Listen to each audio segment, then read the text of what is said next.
Со забрзана динамика се работи на втората фаза од железничката пруга, која Македонија треба да ја поврзе со соседна Бугарија. Станува збор за исклучително предизвикувачки проект, но за околу 2 години од сега на оваа траса би требало да оперираат возови, рече денеска вице-премиерот и министер за транспорт Александар Николовски за време на увидот на градежните работи на потегот од Белјаковце до Крива Паланка.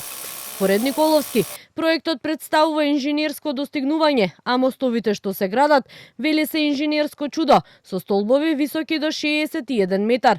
Во рамки на проектот ќе бидат вградени 10.000 тони арматура и вкупно 125.000 кубни метри бетон. На само 34 км имаме 29 мостови, имаме 15 тунели, најмногу досега изградени тунели во Македонија, 6 надвозници, 3 подвозници, 3 стојалишта или 3 железнички станици, 2 станични згради и 3 сервисни згради.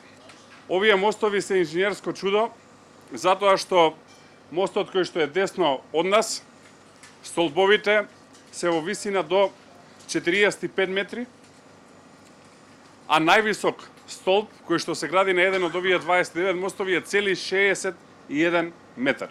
Дека станува збор за навистина тежок терен за работа, зборува и представникот на фирмата изведувач и првиот човек на Македонски железници и инфраструктура Синиша Ивановски. Овој проект се бележи во принцип на 3 главни сегменти.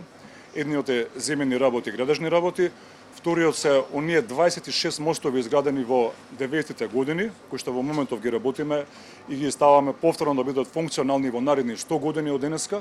И третиот сегмент е 15 тунели кои што објавивме пред некои месеци, на два месеци од денеска, дека сите се веќе завршени со пробивање и сега се работат натрешно градежните работи околу бетонирање и зафрснување на самите. Almost every kilometer there is one tunnel and one bridge. This is not an easy project. Today we have about 400 people working at the site.